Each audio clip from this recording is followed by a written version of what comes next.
All right. Here we go, guys and gals. And boogity, boogity, boogity. Let's go racing, drivers.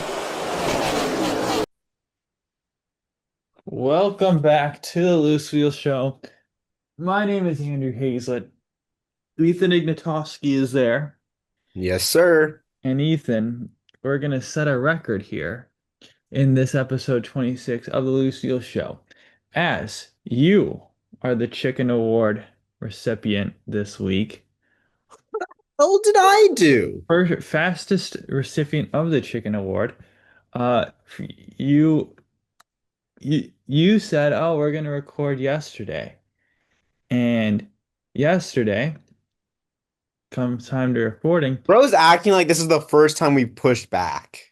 nah, but I would have gone golfing yesterday had you Womp told me womp. we were recording yesterday.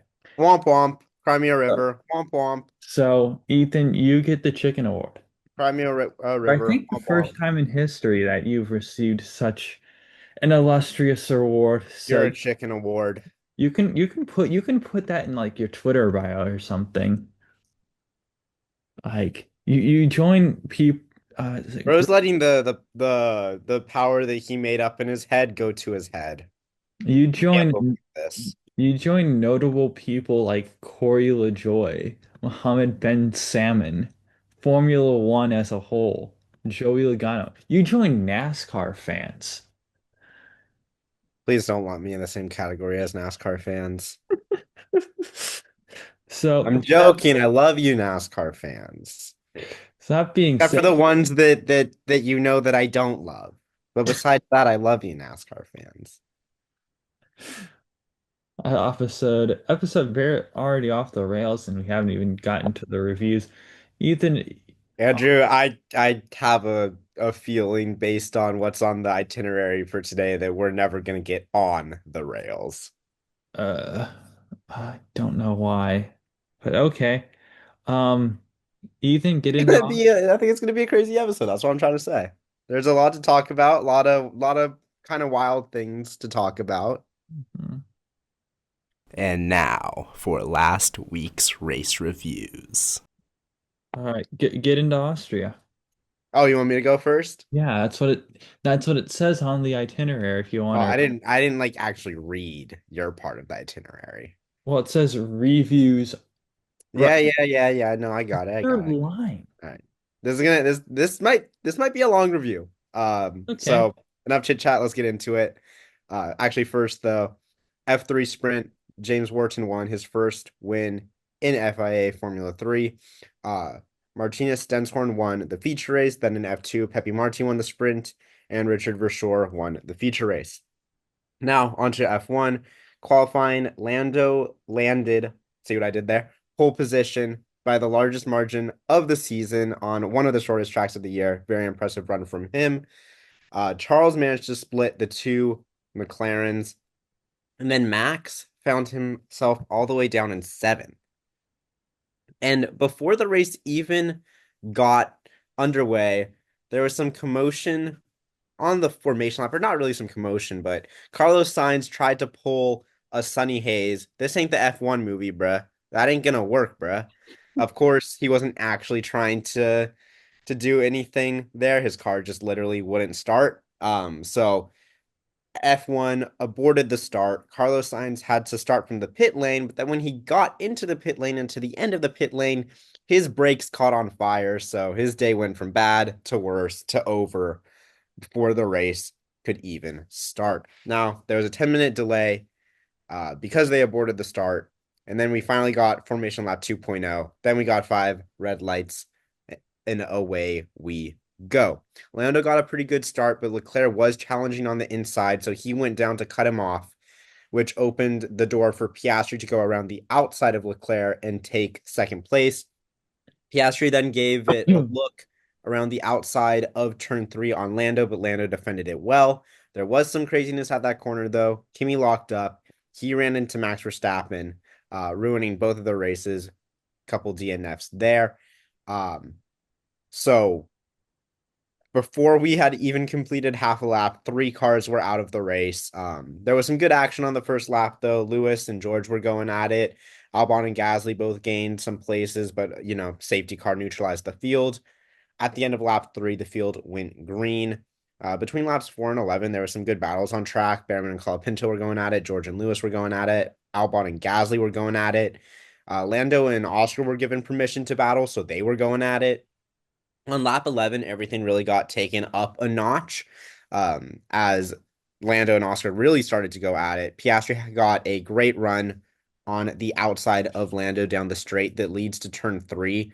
And he actually made a nice move, but Lando was able to stay right with him and down the inside, and he hit the brakes slightly later than Piastri into turn 4. Piastri also locked up just a little bit, so Lando took the lead back.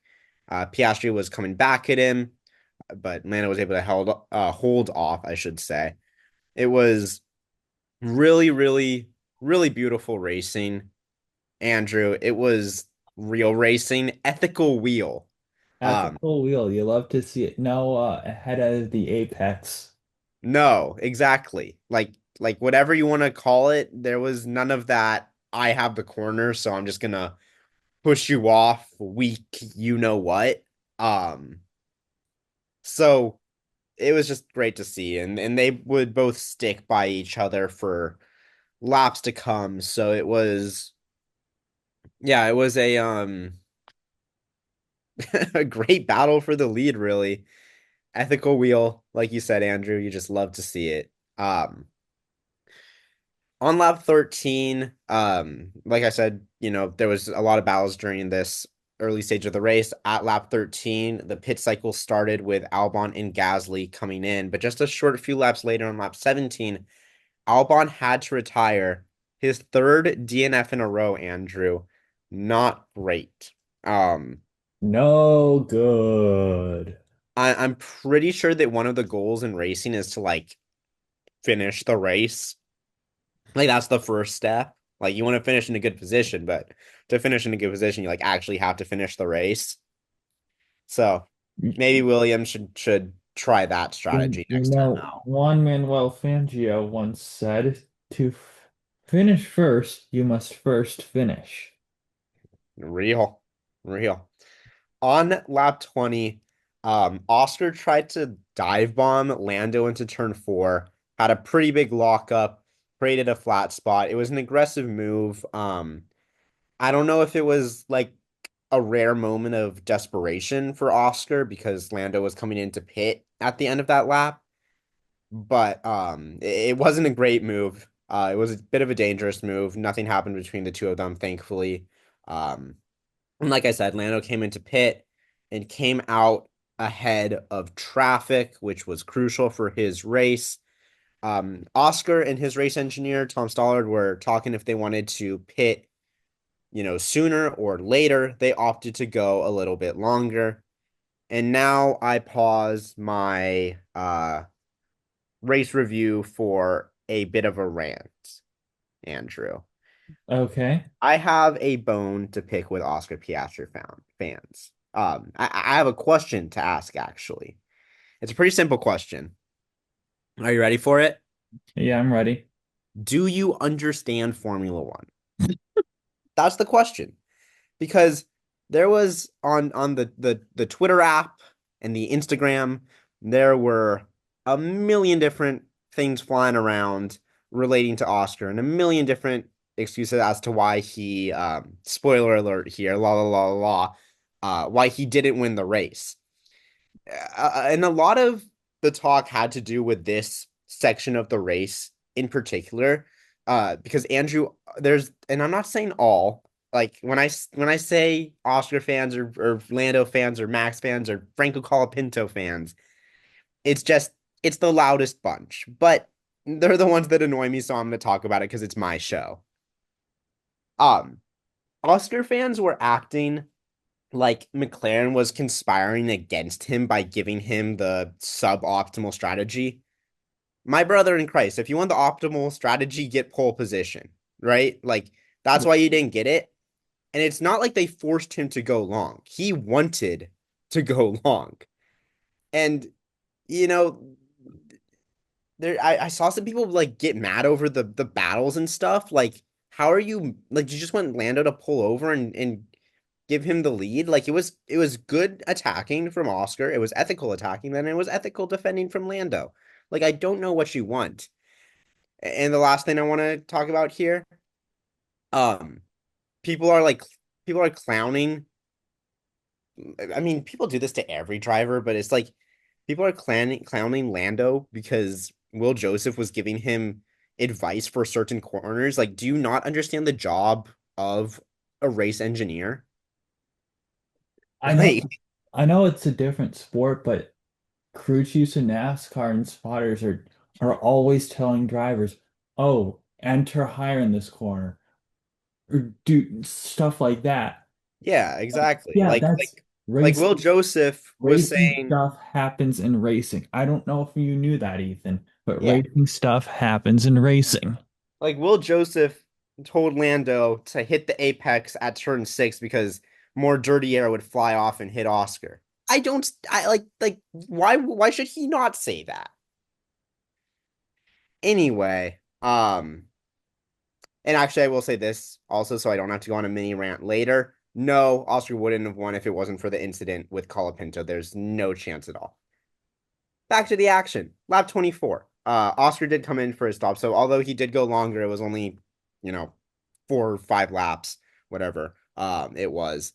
So I think it was lap 24 he came in. So he came in, a little bit of a slow stop, but only 3/10, I think, slower than Lando, so nothing of actual note really. He came out 5 seconds behind Lando, so Lando did a really nice job to work that gap.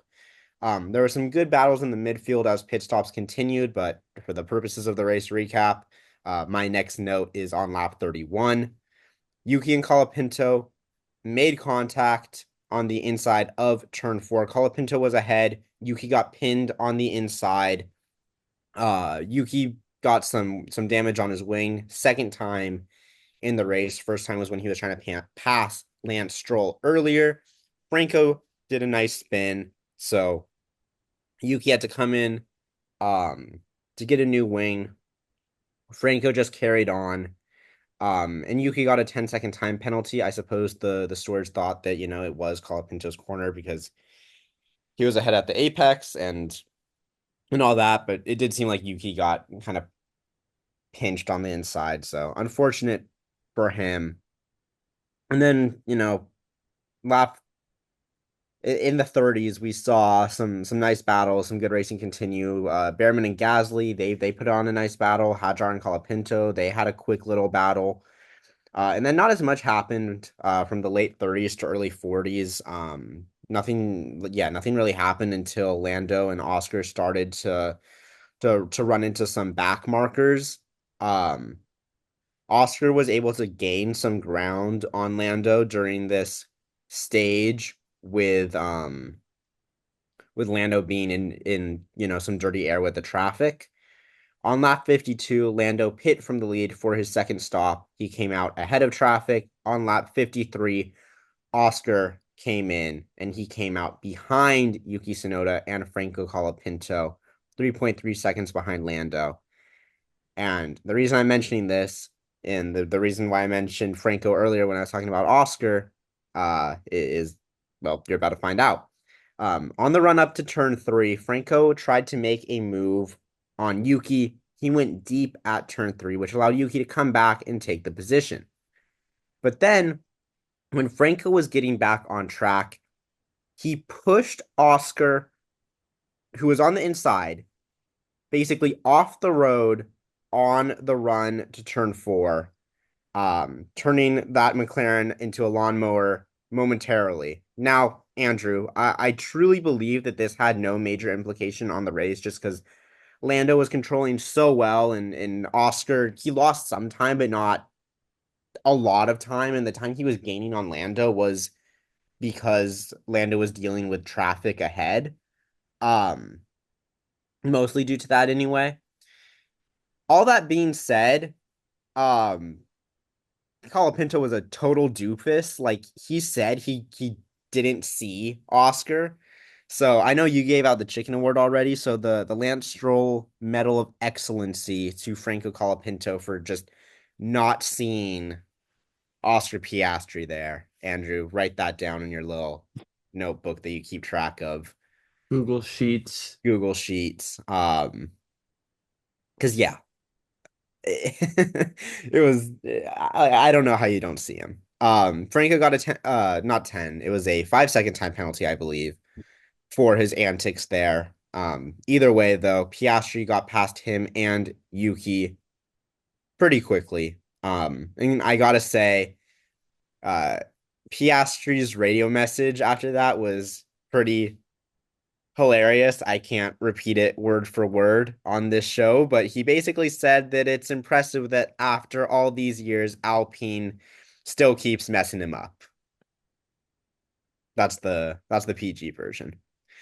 Um, Towards the end of the race now, lap 57, Bortoleto passed Isaac Hadjar for ninth place, and all the drivers behind Isaac had fresher tires, so things were not going great for him, and he would eventually fall out of the points on lap 59 when he was passed by SD Bestie.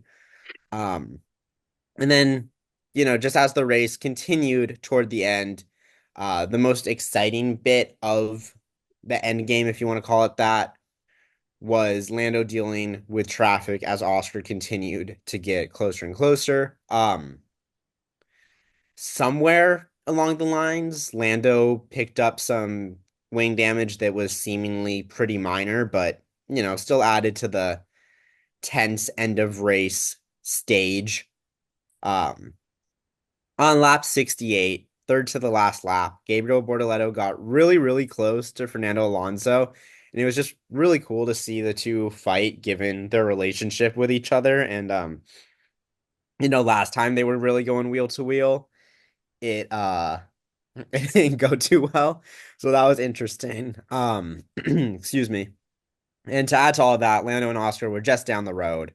And so on lap 69, one lap later, Gabriel Bortoleto dove down the inside of Fernando at turn 3. Fernando, textbook switchback, perfection to get that position back. And then on lap 70, Lando would come across the line for his third win of the season, Andrew. And Oscar, he stayed with him the whole way, was never quite able to get past him, but finished 2.69 seconds behind Lando, which is, I mean, like I said, the two McLarens were really in a league of their own. Charles Leclerc finished out the podium. We barely talked about him at all because he was like 20 something seconds behind the McLarens, but he ran a really nice race. Lewis Hamilton, Well, McLaren dominance bore fans. it ain't boring me, but I'm sure it's boring some. The ceiling Hamilton fan ain't moving, so there's that.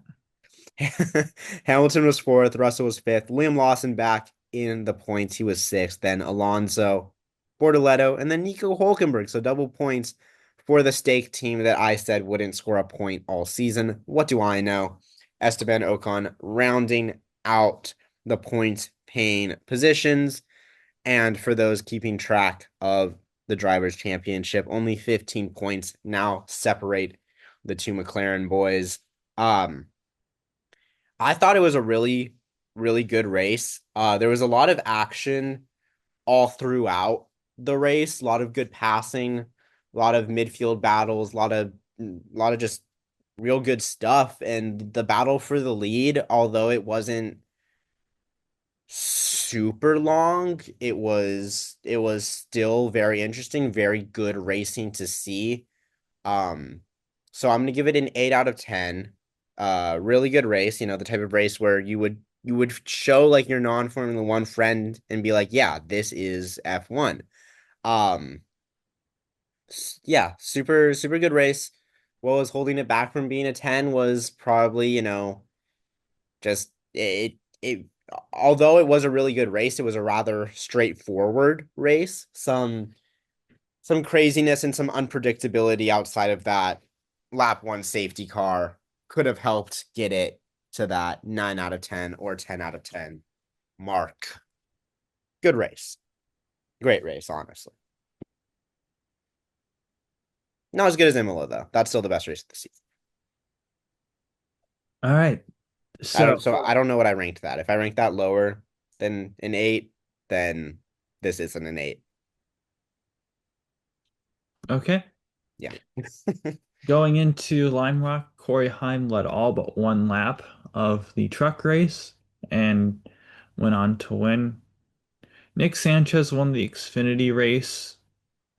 Uh, so getting to the main show, I wasn't able to watch this one live. I was busy doing baseball things. Uh, I ranked Imola an 8.5, so this can stay an 8. okay, there you have it. I know Ethan was doing baseball things this We're weekend. just all doing baseball things, man. Root for the baseball team. Wow. They don't Yeah, win it. It's a shame. I couldn't have said it any better myself. That's why we're recording on a Friday instead of a Tuesday or Monday or Wednesday True. or Thursday. At least not Saturday. So there you go. Anyway, stage one in Atlanta, Joey Logano was on pole and led for a bit. Then we had our rain caution with a red flag, 50-50 split strategy in terms of people staying out, people coming in. Your first cars out were Kyle Busch, Ryan Preece, and the 10 of who drives the 10 car? Ty Dillon. I wanted to say Eric Almirola, but I knew that was going to be wrong. So I'm like, hold on a second. This is not 2019 anymore. Uh, top 10 stayed out, led by Logano, uh, Cindric, and Barry. You had Logano and Cindric lead, and then Bell spun, collecting Austin Dillon, Ryan Blaney, Connor Zilich, Kyle Larson, Bubba Wallace, AJ Allmendinger, Cole Custer, and Kyle Busch. Bell went to the garage, and I think he came back out some point, and then Bell or Blaney was out. Everyone else continued. Cindric won stage one. Stage two, the Trackhouse cars of Van Gisbergen, Chastain, and Suarez were first out. You had three cars stay out, which were Chase Elliott, Chris Buescher, and Justin Haley. Elliott led, and then big crash. You had 25 different cars, I think was the final number involved. I'll just read them off to you. That is 5/8 of the field for you. Those were Cindric, Hamlin, Preece, Wallace, Larson, Ware, Hocevar, Suarez, LaJoy, Byron, Barry, Logano, Chastain, Gregson, Keselowski, Briscoe, Zilich, Nemechek, Bowman, Ty Dillon, Austin Dillon, Starr, Jones, McDowell, and McLeod. This accordion effect, how it kind of started is that nine was leading the outside lane, uh, lost some momentum.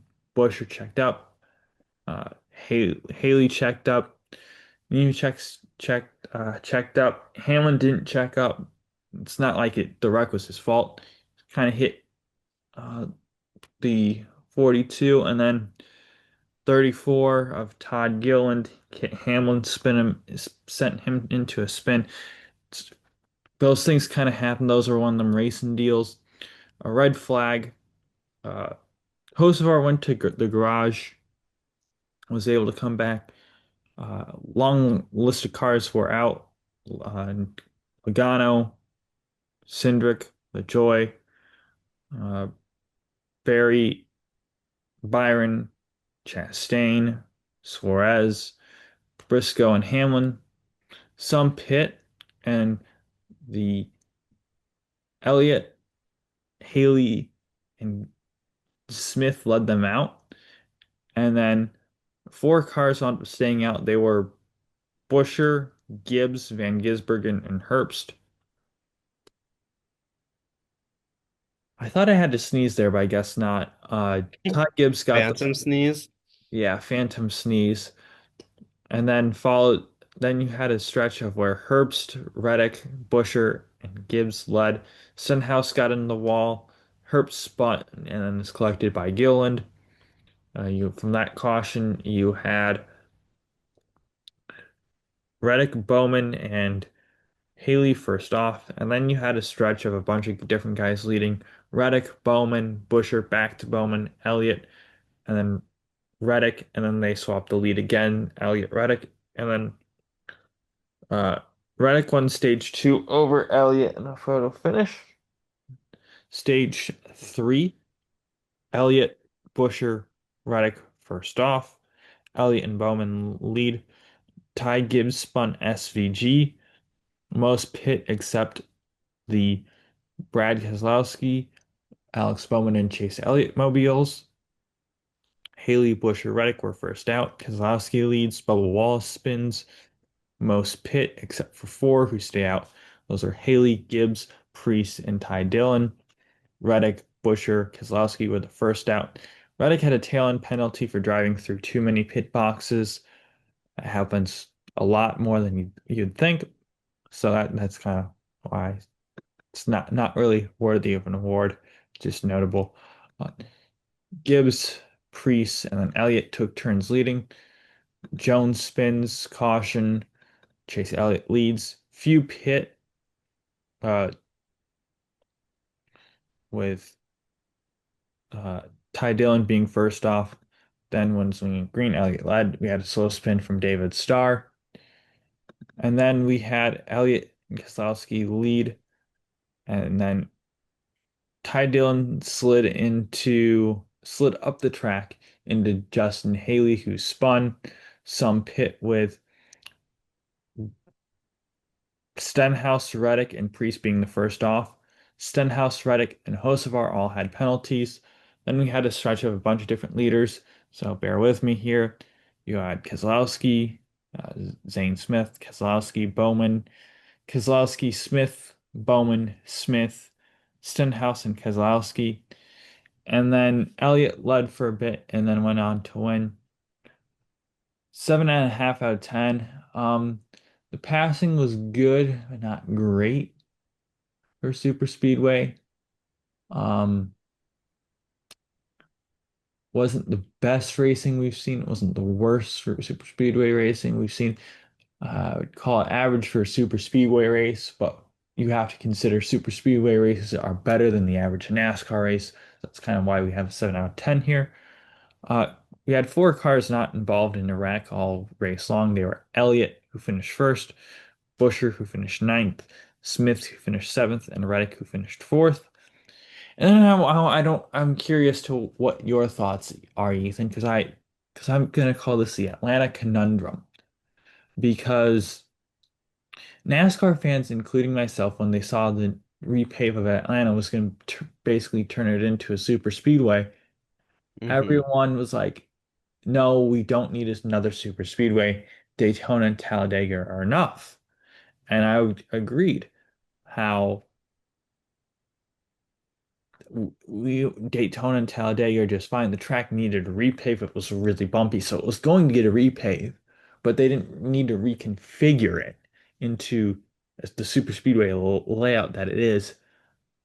So now with, I don't know, I think 3 years of racing now, Atlanta, you can argue, is the best track in NASCAR, but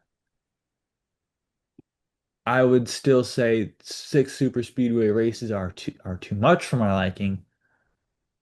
And on that decision, I would have still, I would have just not reconfigured what Atlanta was. Personally, I Uh-huh. would say Atlanta's the best track in NASCAR, but that's just kind of my opinion. It's top 10 track easily. I don't know if it'd be a top five track right now, but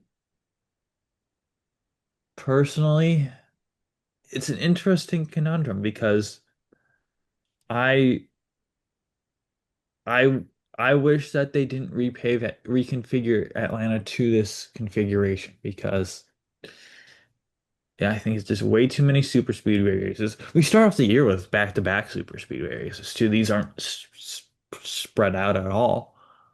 So, I don't think that we need.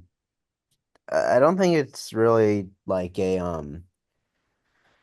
oh, we need this many super speedway races or whatever. It's just I don't like going to the same track like multiple times unless the second time is a playoff race. That's just not something that appeals to me. I think you bring up a fair point too, is that this Atlanta and I think last year Atlanta was a playoff race. Yeah, I agree. I mean, we have looking at the map behind me to just remember things. Tracks that have two dates, Daytona, NASCAR's arguably most famous track. Hmm. Talladega's Talladega. Uh, Daytona isn't a track that has a playoff date, but it's one of them. Atlanta as well.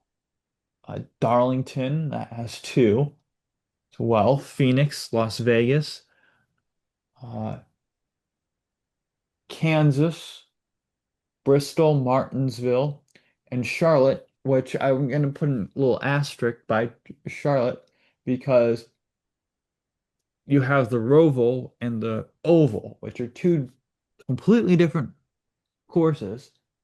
Uh, that's all the courses, tracks we go to twice now. That number used to be high, but now it's not, thankfully. But yeah, I'm in agreement with you, Ethan, is that we don't need to be going to some of these places twice. Like, Yeah. especially not the playoff race. Atlanta and Daytona are the only two right now that don't have a playoff race. But still, I think that's not something we want. But Yeah. and now that you say that, Ethan, if you cut off one of these Atlanta dates, and I wouldn't be so, I would be more open to keeping this lap and reconfiguration. I don't know if I like it, but it's just still interesting is how this track is made the way it is, produces good racing, but not sure if I like it in terms Yeah. of how it should be. So that's kind of interesting. And now for the news. Now into the news. The report, this has been reported by just about everyone at this point. So, Spire Motorsports co-founder TJ Pucker, I'm pretty sure I butchered that name. Pucher, I don't know. Andrew.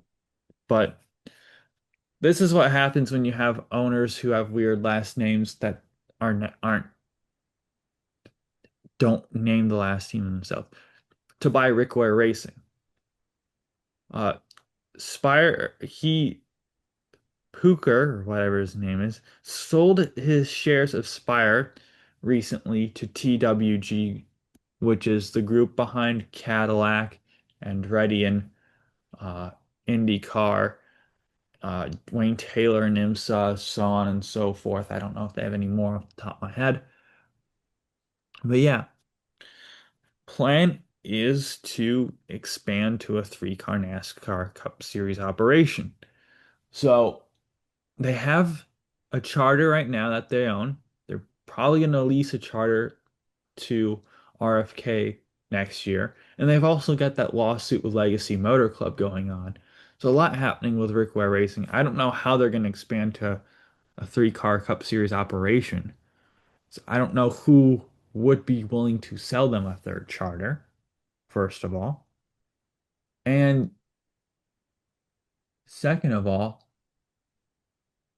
are they going to run Uncharted? I don't think so. So that's kind of confusing. And then I kind of going to go on a side tangent here. Is I wonder if NASCAR is going to expand the charter system. Because before the charter system, you used to have 43 cars in the field. Now we have 40. I wonder if they would do something like now that RFK wants to expand, that's gonna be one team running charterless full time. You've got Rick Ware Racing, you got Legacy Motor Club. That's three charters right there that you can say, boom, we're going to expand the charter system of NASCAR. Said tomorrow, we want to expand the charter system to add four more charters and make the field 43, or even three more charters, and call 100 million per charter. I think there's three teams that just messaged that are going to buy these charters.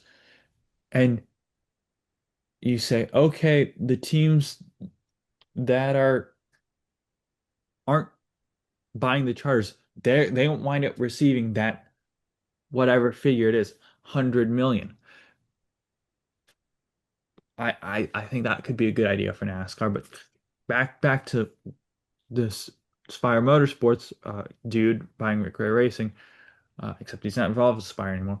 Ware and his employees will be retained. That includes driver Cody Ware, who is not great at stock car racing, which isn't. This is all interesting because you had this dude who had a dream to a dream to go Cup Series race. He did it. Brought on another dude, and then this guy said, gonna sell it, sell my shares, and go start a new thing." It's very interesting the way that this is kind of unfolding. It's just strange to me. I don't know about you, Ethan.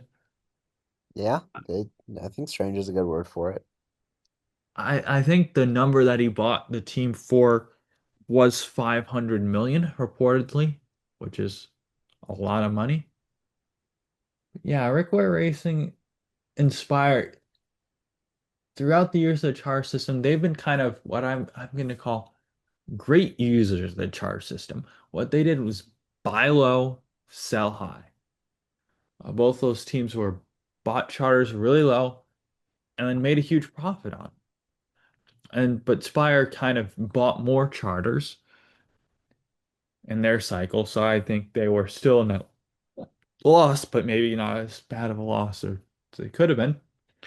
But Rick Ware Racing, I think they got their I think they got their second, third, and fourth charter for like a couple million each, and then sold them for big money. I think. I think probably all three of them went over 10 million. Some maybe hitting bigger numbers than that, but still, um, be interesting. There's a lot of interest surrounding the charter system. I still don't like it, but I understand why it's there, and it hasn't failed completely. Our final NASCAR talking point: Daniel Suarez will not return to Trackhouse Racing in 2026. That's an interesting one, Ethan. I posted the stories kind of saying what my thoughts are condensed. Everyone saw this coming as soon as Pitbull sold a share in the team. Because the reason why Pitbull was there was Daniel Suarez. Get some Latin representation in the sport. And with Pitbull gone, oh, there goes Daniel Suarez's biggest backer. His seat is hot if he doesn't perform. Suarez hasn't performed. He gets let go. Um, Yeah, I think that, you know, people were thinking that that Suarez had a chance of being dropped ever since Connor Zillich stepped into a JR Motorsport car in the Xfinity Series this season. It's just I think that Pitbull was more the last nail in the coffin. I think that you didn't have to be a genius to figure out that Daniel Suarez was always going to be gone. yeah, Trackhouse signed him to a developmental program late last year at some point, and I think it might have been some point last year, might not have been late, but still, he was signed. And this is probably the most hyped prospect I've seen in NASCAR ever in my memory. Yeah. Ty Gibbs is a close second, but other than those two, it's those two are the most hyped prospects. Gibbs has certainly flopped around like a fish in the Cup Series in terms of his results, not doing much. But yeah, Suarez, he's kind of he hasn't had really results at Trackhouse that say, oh yeah, this guy's a great driver. I don't think I think he's just an average guy.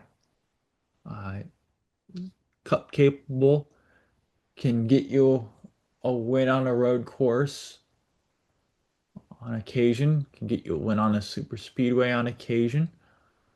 But after that, is he anything? I would say the answer is probably not. But Yeah. we'll see. Daniel Suarez has Suarez been to the me longest. seems like a guy who will go back to the Xfinity series and be a be a Justin Allgaier type. Yeah, I think that's a possibility for him. I he could go. What I've heard, what I've seen online is a colleague possibility to replace Ty Dillon. I think that's just more Ty Dillon hate than anything else.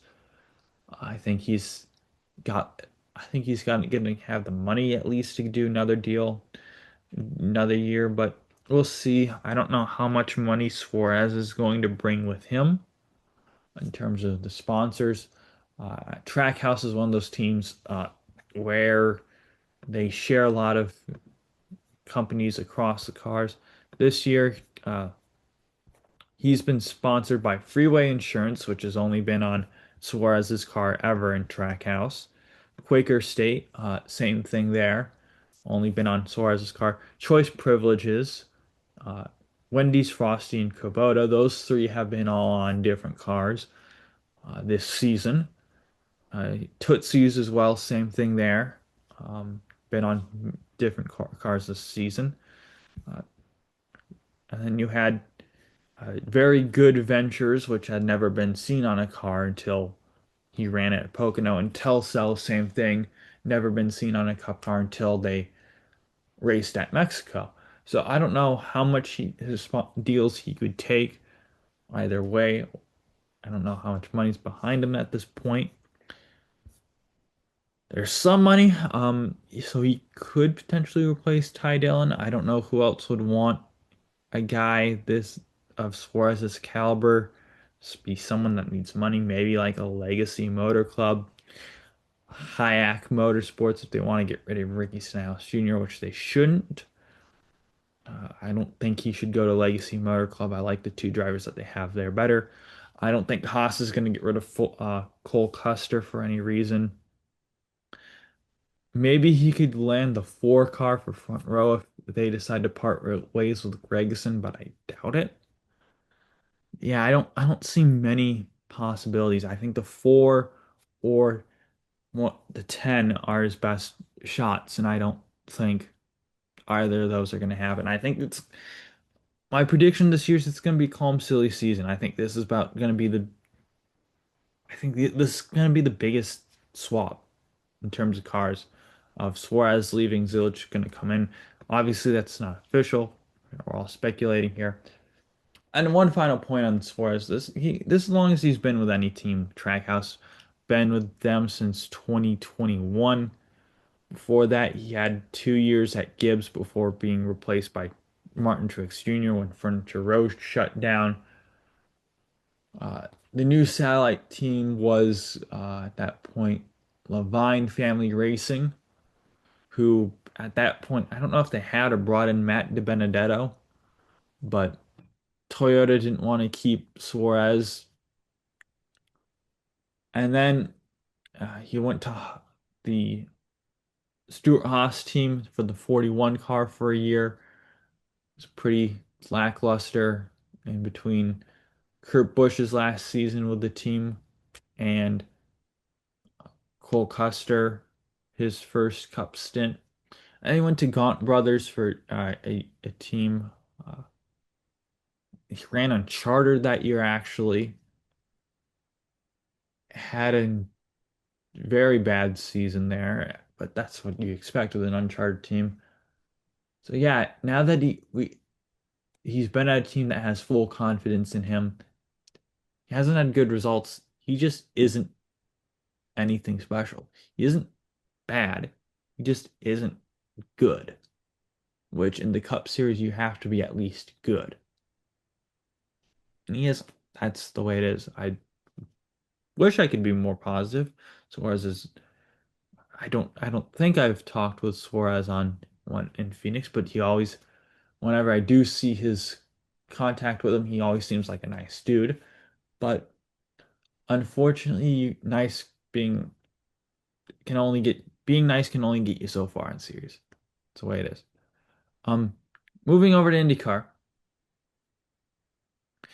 Good news. Thermal Club IndyCar race won't return in 2026. The track Yay! hunter says we are not racing at a country club that has zero fans for spectators anymore. I don't care if it's at the track replacing it is a cookie cutter street track. Yes, I've never been more excited for a street track coming onto this series since the Chicago one. Yay, I am happy. I am enthused. Thermal Club is no more. The world can celebrate that IndyCar is getting rid of that Mickey Mouse track. Like, in all seriousness, though, Thermal sucked for the past 2 years. I'm genuinely glad it's gone. I understand why they had it as an all-star race. I think I'm like, okay, that's a fine gimmick if you want to do that. But having a points paying race there is incredibly dumb. I was heated after the Thermal Club race when we had that on the show. Uh, Not quite sure. I know I did give some award to the IndyCar somewhere for going to the Thermal Club, but yeah. And here's something interesting. Toyota named foundational partner of Arlington GP. Ethan, you think about it. What Toyota presence, what presence in IndyCar does Toyota have before this? Diddly poo. Zero. So why are they getting into IndyCar? Doesn't make sense.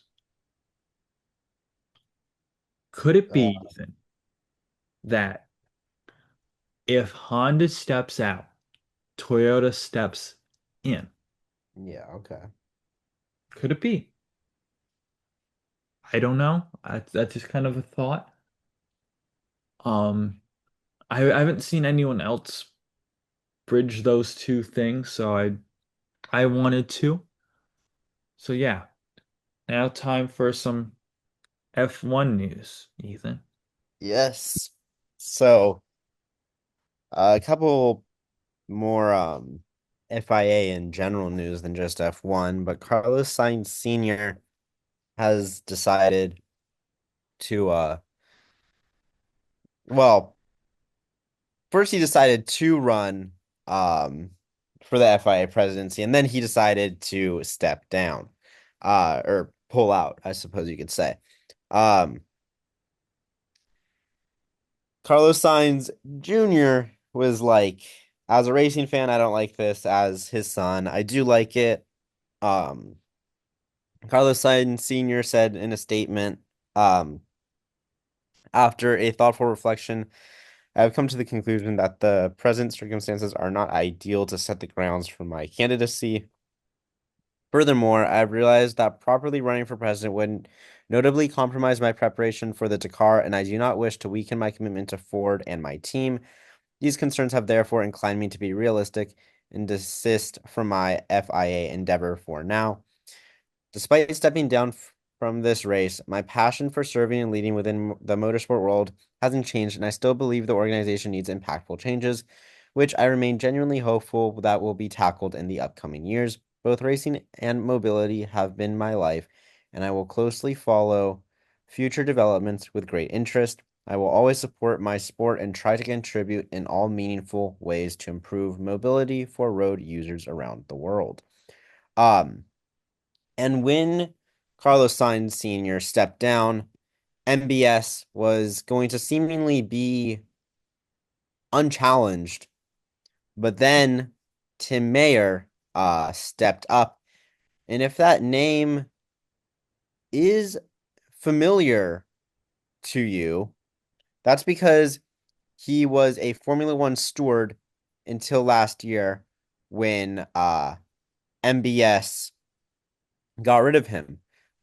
He's also the son of former McLaren team principal Teddy Mayer, so a lot of motorsport history in that family. He held a press conference near Silverstone where he said, according to ESPN, I believe I am the right person at the right time in the right place. He would go on to say, what I see as is a failure in leadership right now.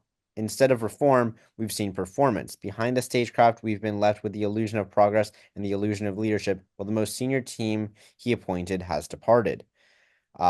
So he would just go on to make claims about why MBS is bad and why he would be good. Your average political show. But I'm excited to see this because we know that a lot of people don't like MBS and want change. Tim Mayer is not happy with the way that things have gone as our fans, so I like to see it, really. I like to see it. He wants to bring about change, hopefully. Hopefully it's not just, pandering. Uh, I don't know, there's not much to say because I don't know too much about the guy, and I don't really, and we don't exactly know what would happen if he became the FIA president, but MBS has turned a lot of people off, and yeah, I'd like to see someone new. I'm raising my hand when Ethan said that. I'm gonna comment on this. I think it's slightly funny how after a Middle Eastern person runs the FIA, that an American is coming in to trying to take that. Like, haven't we seen this happen in the world like a few times with wars and stuff? I'm not saying it's a bad thing at all. I'm just saying it's kind of funny. What is Pro talking about? We're gonna get canceled now. What is Bro waffling about? I don't think anyone else has made that thought in their heads, and I don't think anyone will understand it. But that's the type of thing that goes through my head. Yeah. Shout out Uh, shout out to Tim Mayer. Back to our regularly scheduled programming. Also FIA related though. They released to the public the F1 driving standards and penalty guidance, which is a bit of a surprise. So let's look at them, shall we? If my computer wants to work and allows me to pull up the tab that I have it open. And here we go. Okay, so from motorsport.com and Philip Clearan, he put together, or he just put the guidelines in an article and gave it some context, but we're going to read some of the guidelines. A, overtaking on the inside of a corner. To be entitled to be given room when overtaking on the inside, the overtaking car must, 1, have its front axle at least alongside the mirror of the other car prior to and at the apex. 2, be driven in a fully controlled manner, particularly from entry to apex, and not have quote unquote dived in. 3, in the steward's estimation, have taken a reasonable racing line and been able to complete the move whilst remaining within track limits. B, overtaking on the outside of a corner. Overtaking on the outside will always be viewed as more difficult to accomplish. To be entitled to be given room, including at the exit when overtaking on the outside, the overtaking car must have its front axle ahead of the front axle of the other car at the apex. So Andrew, here's something that's going off in my head. Why is it different from the inside to the outside? Okay, it's more difficult, but why does it have to be a different ruling? But we'll move on. 3, be driven in a controlled manner from entry to apex to exit, and be able to make the corner within track limits. C, chicane and S-bends. The above guides for inside and outside may apply for each element of the combination. Generally, priority will be given to the first corner element.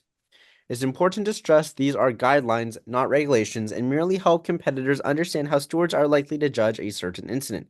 But stewards still have the authority to make case-by-case judgments based on the sporting regulations, and the FIA has specified the elements that are also being taken into consideration.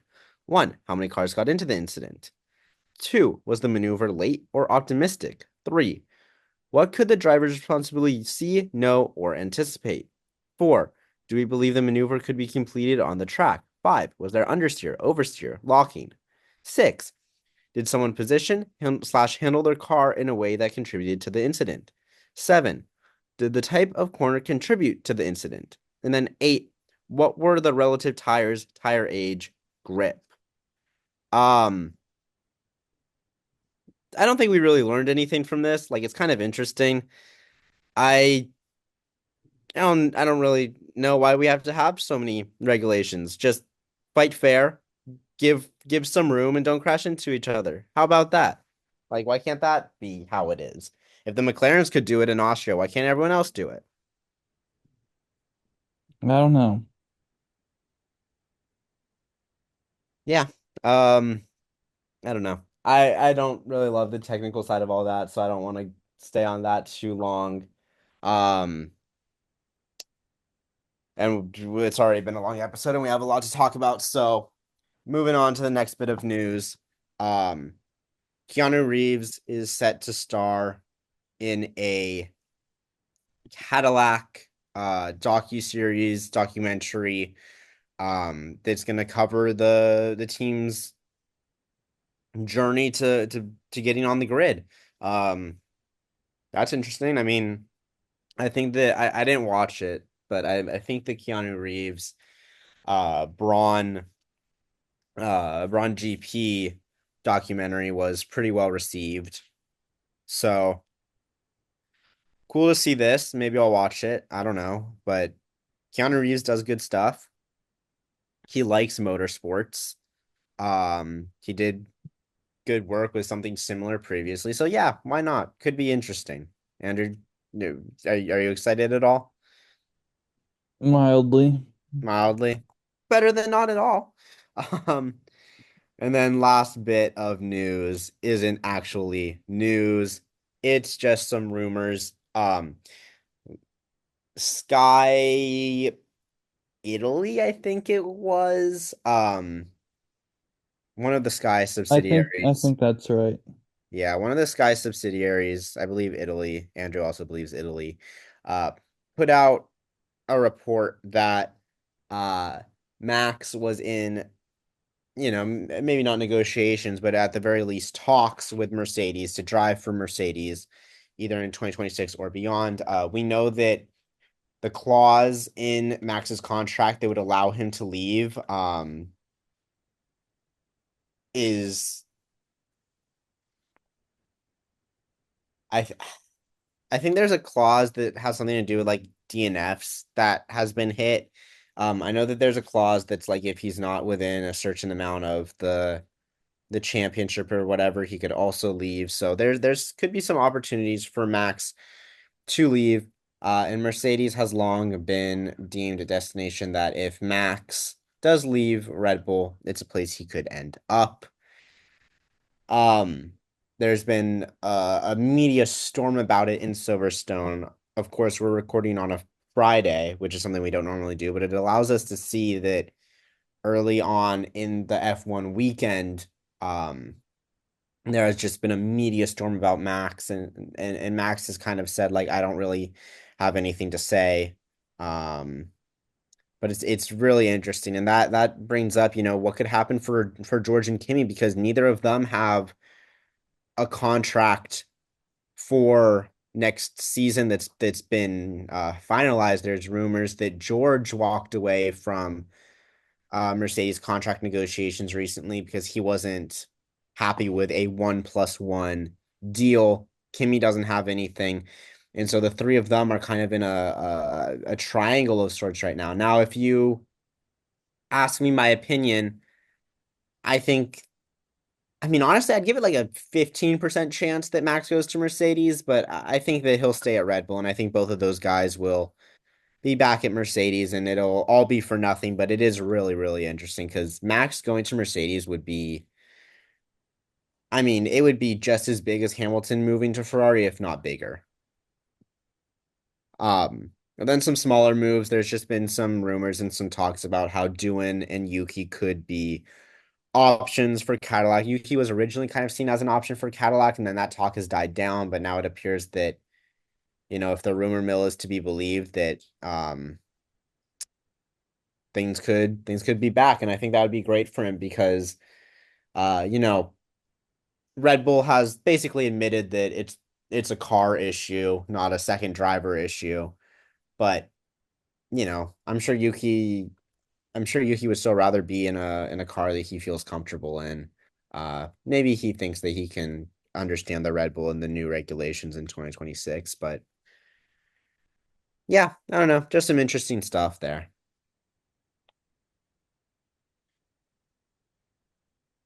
Yeah. Yeah. Um, Anything to add in the news, Andrew? No, do you want to talk about Let's do that at the end. at End of the the end? show. Okay. Yeah. Previews. And now for next week's race previews. Great, Yeah. great. Back to you, Ethan. Yeah. As I just said, Silverstone weekend is in full swing. Um, Lewis Hamilton topped the first practice session. Lando topped the second. But if we're actually like previewing stuff, Kimi Antonelli will receive a three-place grid drop for his crash with Max in Austria. Um, the McLarens are going to be super quick, of course. A lot of teams brought upgraded floors or like skid plate region type things. So it will be interesting to see if that shakes up the grid at all. Um, the Ferraris really look like they've unlocked something. Like they're still super far out from the McLarens, but it looks like they could be, uh, you know, at least within shot of a podium. Temperature in the UK doesn't look to be like that warm, so it could be a good weekend for the Mercedes, and you can never really count out Max. So it could be an interesting weekend, especially if we do get some rain, which could be in the forecast. So yeah, could be an interesting weekend in the UK. I mean, we'll talk about who we think will win and be on the podium when we do our pick points, but full slate of support series, and yeah, a lot of action in the UK. All right. Uh, IndyCar going to Mid-Ohio. My five drivers this week, guys to watch. Scott Dixon, a six-time winner at Mid-Ohio, with Pato Ward, Alex Palou, Will Power, and Scott McLaughlin. The rest all-time one-time winners. Honorable mentions. You've got Newgarden, who's a two-time winner there. Herta, who's won once. Rossi, who's won once there. And Graham Rahal, he's won once there. You go. In Indy next field has two non-regular drivers. Evagores Papasalas will be in the 24 for HMD, and Juan Manuel Correa will be in the 39 for HMD as well. Moving over to Chicago, chance of rain in the forecast as per usual. NASCAR when they go to Chicago at this point. Cup Series, Will Brown will be in 13, the Supercars driver. That will be a Colleague Racing entry. 33 will be Austin Hill for Richard Childress Racing. 66 will be Josh Bilicki for MBM Motorsports. 67 Corey Heim for 2311 Racing. 78 will be Catherine Legg for Live Fast Motorsports. About a month ago, we were talking about the charters uh, and said Chicago is probably going to be a race where there's no qualifiers or there's someone not qualifying. And yes, there will be. Uh, JJ Yaley, who was on some versions of the entry lists for Atlanta, didn't they that team didn't show up and withdrew. I don't know if that was erroneous or not, but they didn't show up regardless. So this is the first time we'll have a car not making the field since 2020 Texas, where Team Keller didn't when the fields were set by points. So Team Keller Racing, who that was their only attempt, they never made it back out for a race.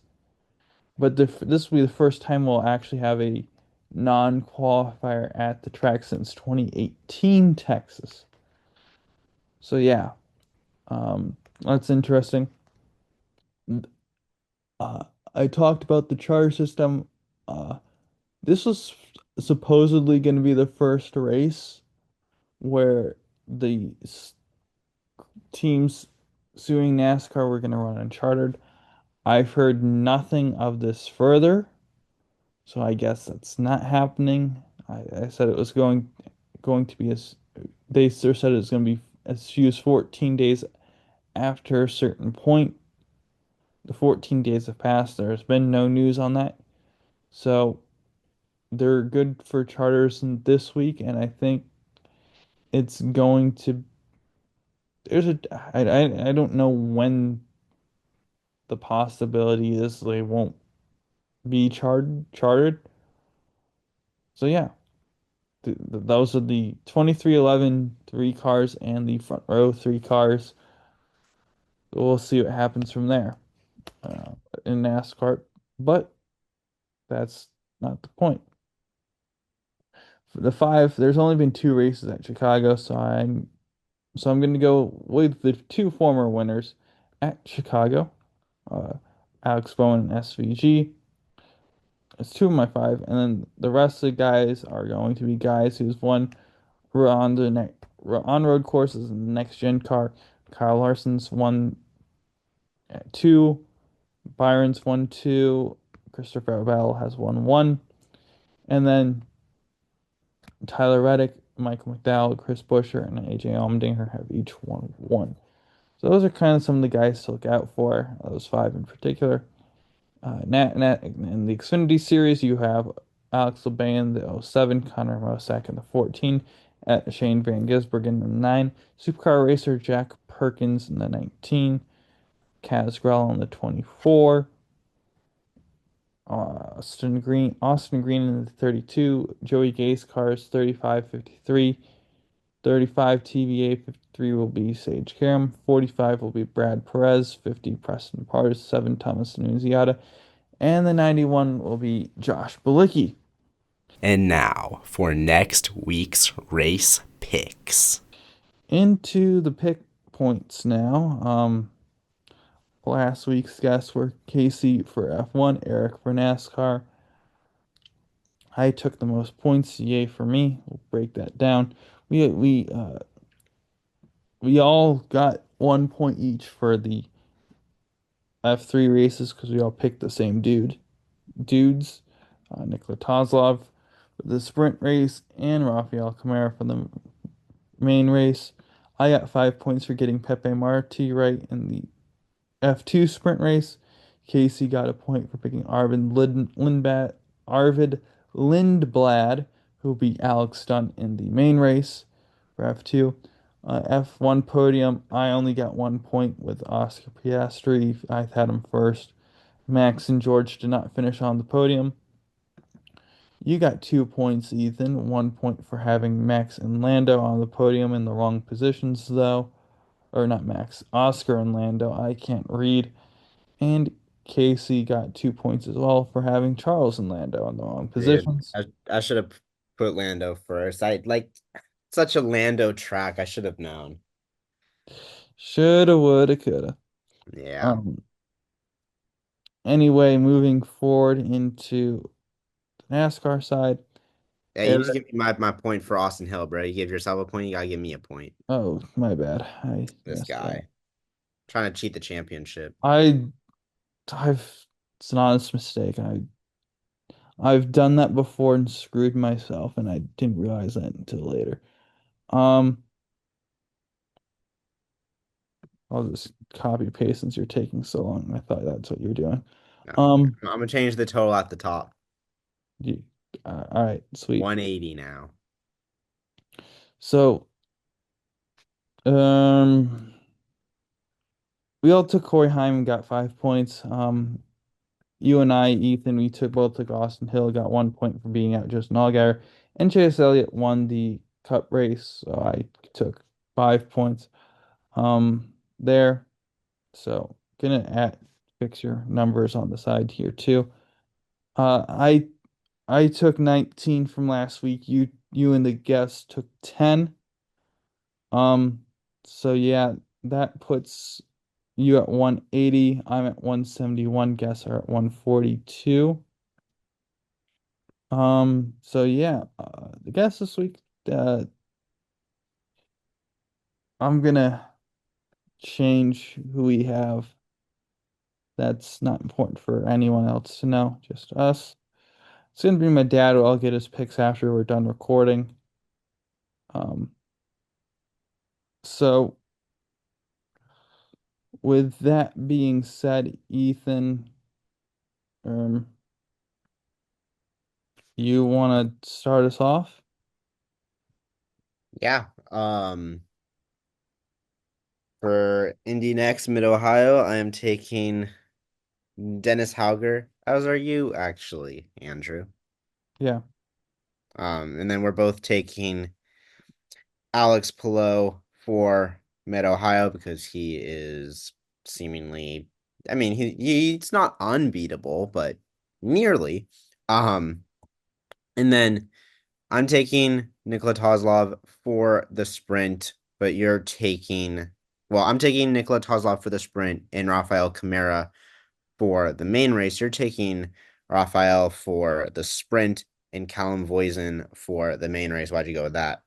I threw Kamara down because he's good, and I took Voisin because he got a P3 there last year in the Okay, sprint race. So like, okay, let's take a flyer on this dude. fair enough. Um, Change it up from the same Tozlov Kamara pick that we always do. yeah. Um, in F2 for the sprint race, I went with Jack Crawford. Got to get an American on the top step of the podium in the UK, especially because it's 4th of July weekend. Come on, what are we doing here? But he is genuinely good. Pretty solid at Silverstone 2, I believe. And then for the win, Richard Rishore, his experience keeps getting him wins. It's a pretty solid strategy. You stay in F2 long enough, eventually you'll start piling some wins together. And Richard Rishore is now in that part of his career. He keeps getting wins, whether you like it or not. Yeah, I went with Alex Dunn for the sprint race, solid driver there. And then I went with Crawford because he did well in the feature race last year. Think Yeah. that might continue. Going Um, to the F1 podium now. Ethan, you want to list yeah. yours off? So I have Lando Norris finishing first because he was amazing last time out. When he's been amazing last time out, he doesn't really carry it over into the next time out. But he's at his home track. I feel like something has to change.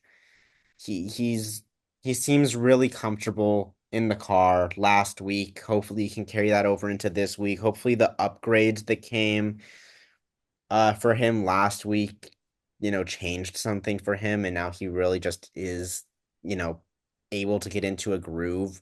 Because as we talked about, like a car can be super fast and still not 100% comfortable for any given driver. So hopefully he's a little bit more comfortable now. He can carry that over. And like I said, home race.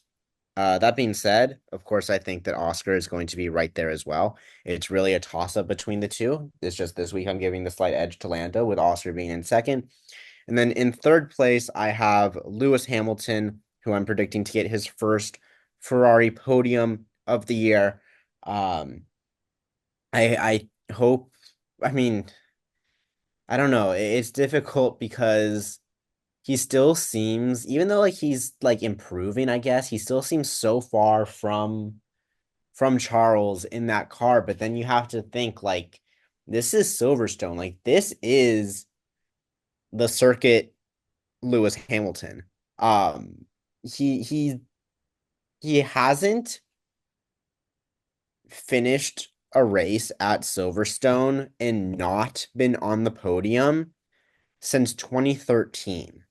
That's over a decade of podium finishes. And not just like the British Grand Prix, like when they did that 70 whatever 70th anniversary Grand Prix um in 2020, he was on the podium in that too. Like he's just always on the podium at Silverstone. Like he has to. Like something has to give. Uh Immovable object versus unstoppable force, who's gonna win. Yeah, my turn to talk now. Go for it. Yeah, I wasn't paying attention for any of that. Sorry. All right, bro. I picked Oscar, Lando, George. I just feel that there's some sort of irony in the Brits not winning Britain here. I didn't pick a single British dude all weekend. Actually, I did. I picked Callum Boyson, but I Well, was it's just the curse of the home Grand Prix. yeah. Like so. With that being said, I threw two on my podium: Oscar, Lando, George. I think George, the Mercedes. I thought the Mercedes was good last week, but apparently I don't know why I picked George. I don't know. Eh. Yeah, I picked someone for third, I guess. Not really confident in that pick. I don't know if you could tell. But yeah, going into NASCAR, we both made the same pick for both races. That It was was the the same pick obvious pick for in both both races. races. Shane Van Gisbergen. Who else would it be? Yeah, that's his track. Uh, let's do it for fun. It's not going to count for anything.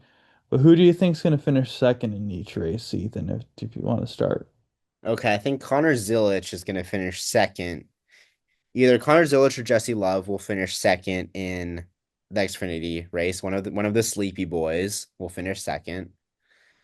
Um, and then for the Cup Series, mm, first name that popped into my head was Chase Elliott, so we'll go with him. That's what the gut's telling I me. also like Connor Zilic for second in Xfinity. I'll go with my third place pick. I'm gonna go with like a just looking at my notes here.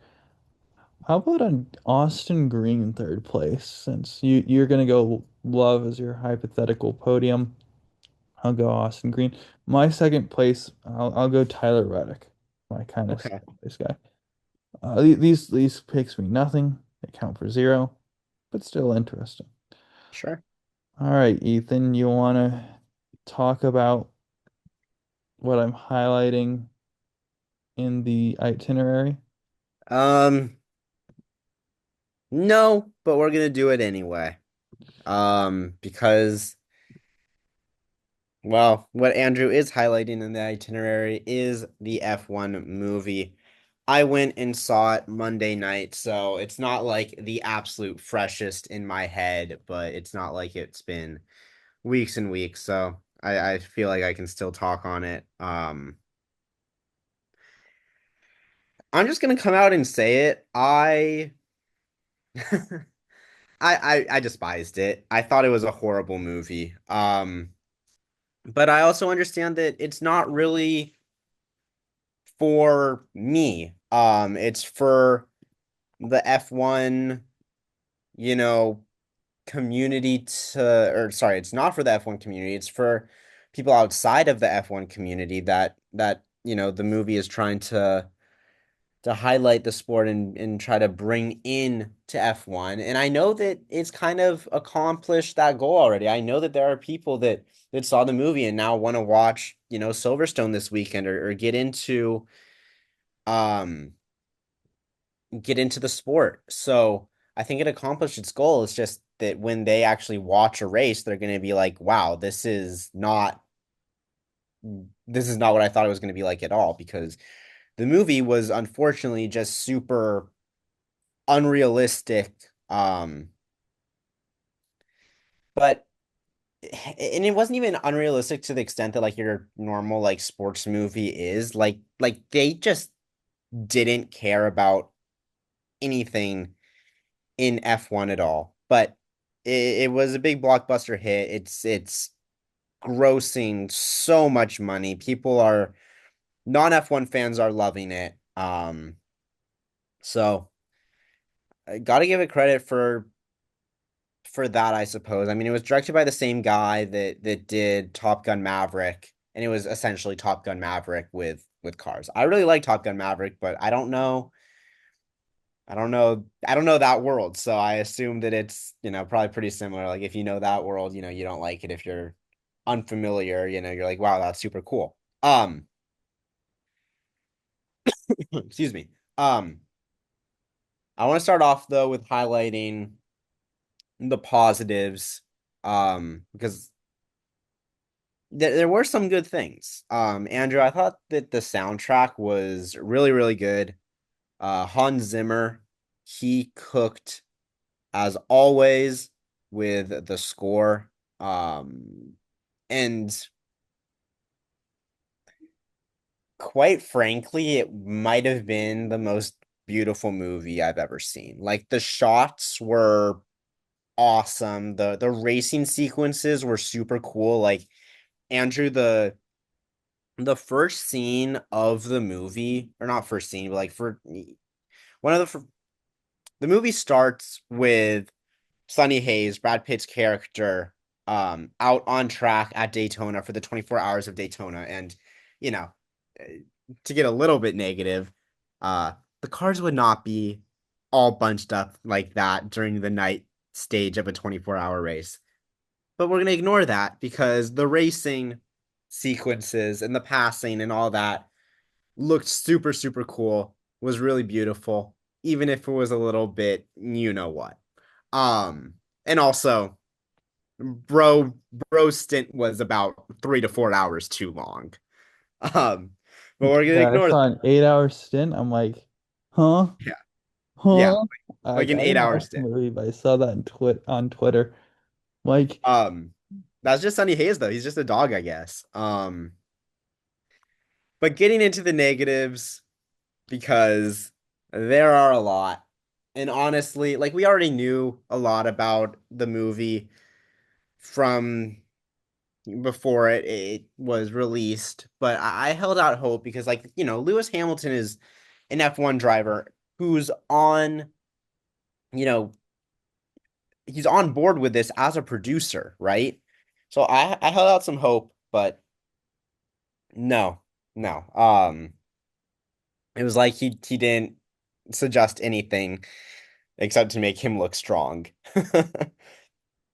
But yeah, let me get into it. I just couldn't get into the story from the start. It was god awful. The main character here, Sonny Hayes, Brad Pitt's character, he is a 50-something-year-old basically mercenary. His racing career started in F1 in the early 90s in the movie. His dad was an IndyCar mechanic, and he's the reason he got into racing. And he's racing for Lotus. He's some hotshot young kid who he's supposed to be the next Senna. Like it's supposed the next guy up is not supposed to be Schumacher. It's supposed to be Sonny Hayes. And then 1993 Spanish Grand Prix, he got into a horrific accident. And I actually thought that this was something really cool that there was a strength. They used Brands Hatch for like so many different to like make so many different tracks. And I saw some people saying like, why didn't they just go to the tracks? Well, if you can use Brands Hatch to make it look like you're racing at Jerez, however you say it, that's pretty impressive, I gotta say. And in the crash, they used real footage from Martin Donnelly's 1990, or not footage, but like they used footage of the aftermath of Martin Donnelly's 1990 Spanish Grand Prix crash, which is one of the most like horrific, non-lethal F1 accidents. And they just put Sonny Hayes' helmet, on Donnelly's head, in post production or whatever, in editing to make it look like it was Sonny Hayes, and I thought that was pretty interesting. But in the crash, Sonny Hayes like nearly died.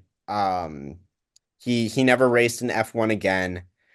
He like moved back to the United States. He was like a professional. I don't remember the order of operations and all this, but like he was a professional gambler for 10 years. Like he lost like all his money playing poker, or at least it's like implied that he lost all his money because he's living out of a van. He was a New York taxi driver at some point, and then he was like, yeah, I want to go racing again. So he like does some like grassroots motorsports, works his way up to NASCAR, does NASCAR for a while, and then he's basically just a gun for hire in the world of endurance racing. So after the 24 hours of Daytona, Chip Ganassi is like, "Yo, Sonny, you wanna race for me like full time?" And he's like, "Nah, I want to go do the Baja 1000."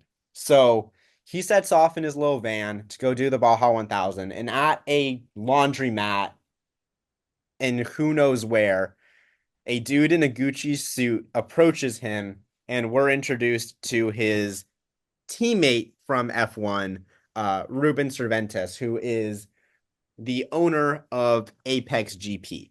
And Ruben is like, yo, bro, here's the deal. We're in our third year. We haven't won a race. If I don't get a win this year, the board's going to force me to sell the team. Which one? Like, bro, what? Two, your grand plan to get a win is to approach a 50-something-year-old driver who hasn't raced in F1 since 1993 and is like what are we doing here, bro? Like it's not a good story. It's not even a compelling story. So anyway, he eventually convinces Sonny to at least come and do a test in Silverstone. That's when we meet Joshua Pierce, who is Damson Idris's character. He does they're doing a Silverstone test with him.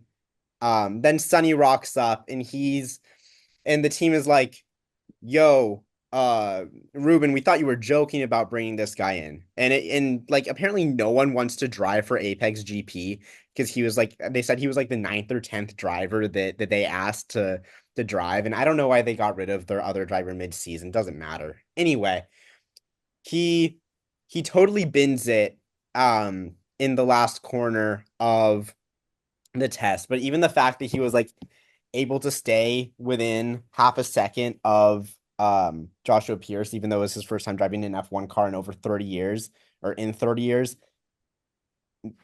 total hogwash. And like, I know I'm being kind of nitpicky here, but like, why did you go down this avenue for the movie, right? Like, why did we do that? Anyway, he impresses the team enough that they're like, yeah, you're racing in Silverstone. In Silverstone, bro doesn't get off the line for the formation lap, and he plays it off like, oh, I don't know how to start the car.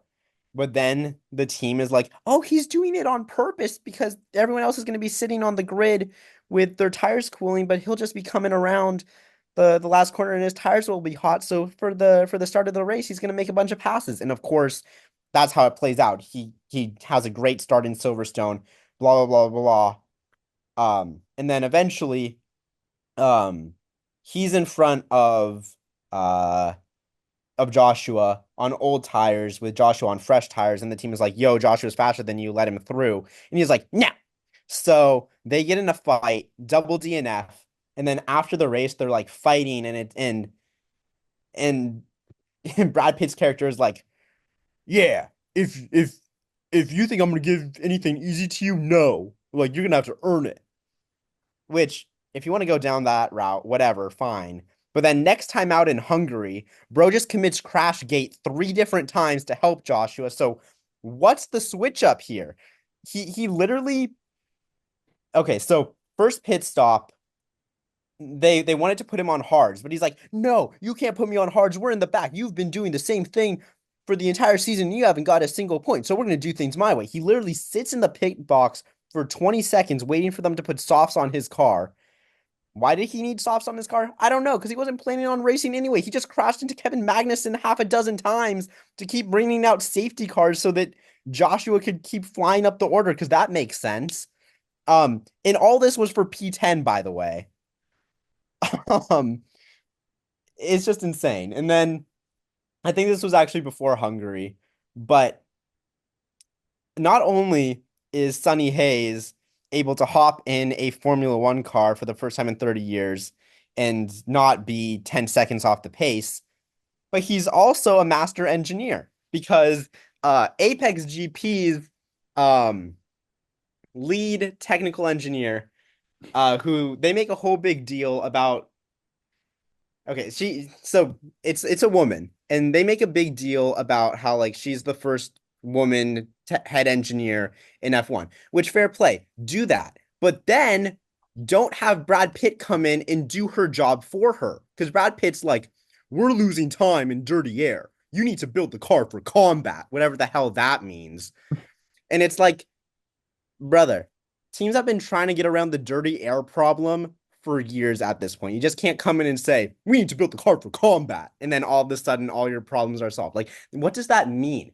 And I want to get into this a little bit more because not to be the friend that's too woke, but like the treatment of women in the F1 movie was abhorrent. Like this lady who's the technical lead of the team, Brad Pitt just comes in and does her job for her. And then she's later on, she's like, oh, I'm not going to throw my career aside to hook up with Brad Pitt. And then what does she do later in the movie? Of course. Also, like, for some reason they made like this one female mechanic just keep committing mistake after mistake after mistake, and like the payoff for that was Brad Pitt like standing up for her and her being like, no, don't stand up for me. Like I need to prove that I can do it on my own. It's like I don't know, like I guess they thought they were trying to be empowering or whatever. It did not appear that way. Like in my opinion, the treatment of women in the movie was really, really bad. I don't know. Back to the actual story though. I After don't even know if Hungary, there's an actual story at this point. there really isn't. But back to what they wanted the story to be. Um, the two of them are like trying to beat each other because, of course it only took like 2 races for Sonny to be as fast as Joshua. And they keep trying to beat each other and all of a sudden, I guess they brought the combat upgrades by this point. At Italy, Joshua is super fast. He's like challenging Max for the race win. Um, and like Sonny is like coaching him as if he's his like race engineer, like through team radio. He's like coaching him how to pass Max for the lead. And Joshua doesn't listen to him. And so he goes around the outside of Max at Parabolica in the rain, flies like 70 feet in the air, goofy awe crash. Like it's like they wanted to do a mix of like the Alex Peroni crash and Roman Grosjean's crash because bro like lands in the trees and his car just like spontaneously combusts. Um, like it's like me and my one of my buddies, we just started laughing in the theater, bro, because it was so stupid. Um, like a Did you get crash any like reaction from anyone? huh? Did you get any reaction from anyone when you started laughing? I mean, my friend was laughing with me. I don't know. Like, I wasn't looking around to see if other people were laughing as well, or if other people were like pissed at me or whatnot. But like, bro, it was too funny. I could not laugh. I could not laugh. Um, so like obviously, like, yeah, a car can like hit a sausage curb and like fly up in the air. But bro, you're not gonna be like flying 30 feet in the air. Like the reason that Alex Peroni's F3 car did that is because there wasn't as much downforce as an F1 car. But Joshua is recovering from his injuries. Brad Pitt is, getting points finish after points finish after points finish. For some reason, they decided to like change up the calendar. Like they went to Mexico for some reason during the the European stage, but whatever, doesn't matter. Joshua comes back in in Belgium, and like there wasn't Who's even a payoff for him being injured. Like the supposed payoff was like that like they like formed like an understanding or whatever. I suppose like it didn't really make sense. I don't know, maybe I'm just missing the point here, but in Belgium, they crashed into each other again. It's like what is the deal here? So Kate who is the sub driver? We need to know. uh Luca Cortez was his name. He had the best he didn't like have a single line, but he had the most ideal third driver job ever because he was racing every other race. Um, Hon Honestly, they should have just brought in Stoffel Van Dorn or something like that. nah, it's the boy Luca Cortez. So after Belgium, they go to Las Vegas. Um, and Kate, who is she's the technical lead of the team, who Brad Pitt told her to build the car for combat again, whatever the actual hell that means. Um, she arranges a dinner between her, Brad Pitt's character, Sonny Hayes, and Joshua Pierce, and they have poker basically, and they're trying to like she's trying to like get them to like understand each other and like form like a bond or whatever. And they play poker and they're playing for who is the number one driver tomorrow. That's what they're playing for. Um, Sonny has a better hand than Joshua, but he lets him win. Um, and then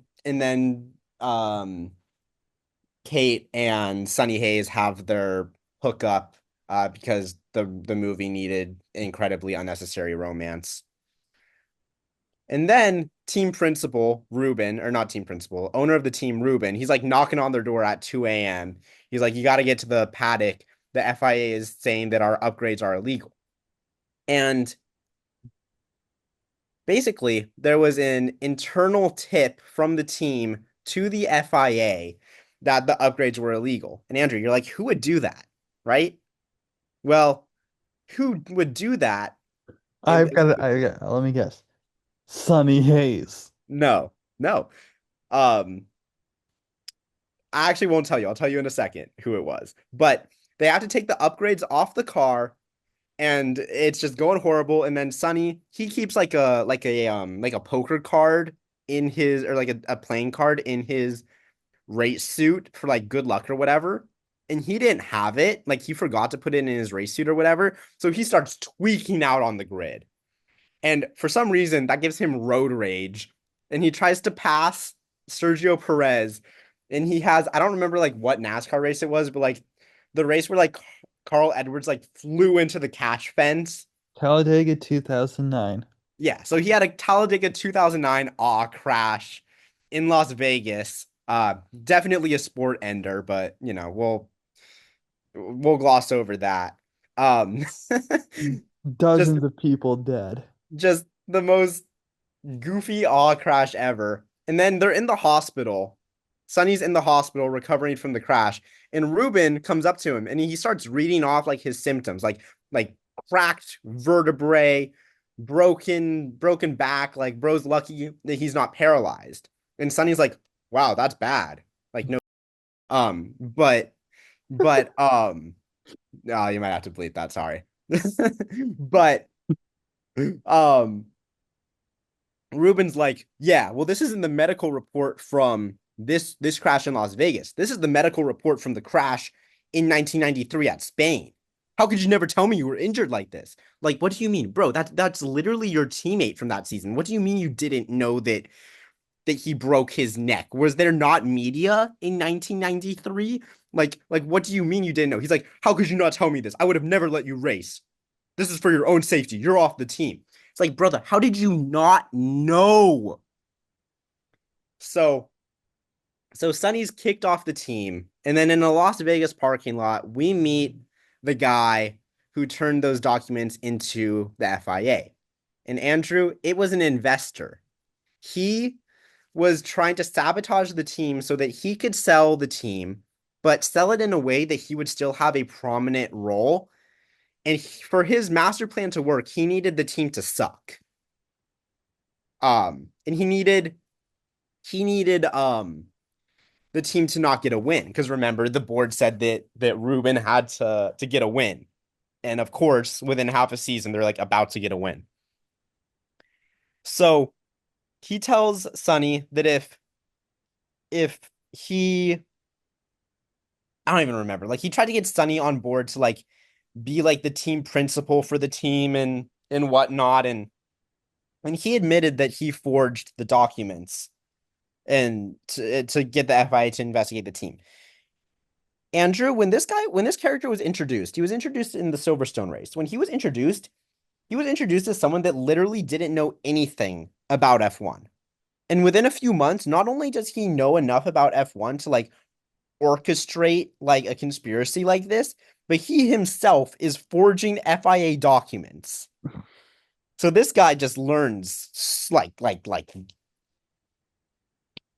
that. Like he just lightning quick learner. And criminal mastermind. But Sonny doesn't want to do that. So he just rocks up to Abu Dhabi and he convinces Ruben to let him drive by getting in a staring contest with him. And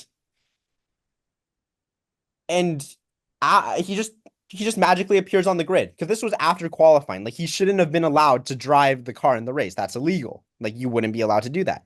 But no, they just tell Luca to hit the road, and Sonny is on the grid. And then the race is just so stupid, dude. Like near the end of the race, Sonny brings out a red flag because he was punted into the wall by Osama bin Russell. And but even though that it was a bad enough crash to destroy the wall and bring out a red flag, he was able to limp back to the pits and be in P4.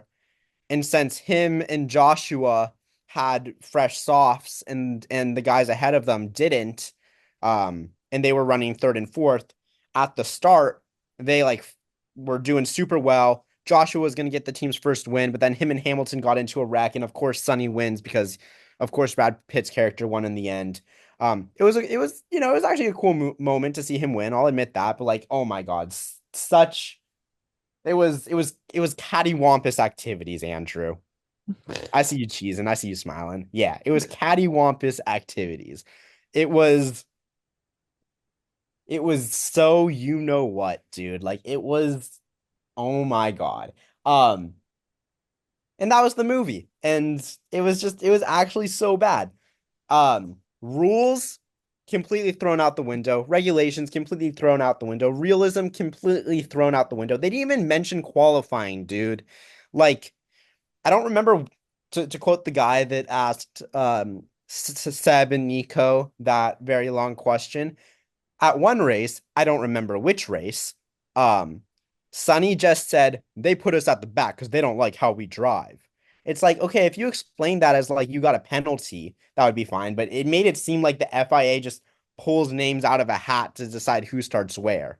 Like the way that they explained Formula One and then just because, like I said, there was no penalty points. Dude, Sonny was crashing into dudes left and right. Bro would have been banned from the sport faster than you can say, yo, Sonny, you need to be banned from the sport. Like, it was so bad, Andrew. I don't know. Like, I'm not even doing justice explaining how bad it was. All right.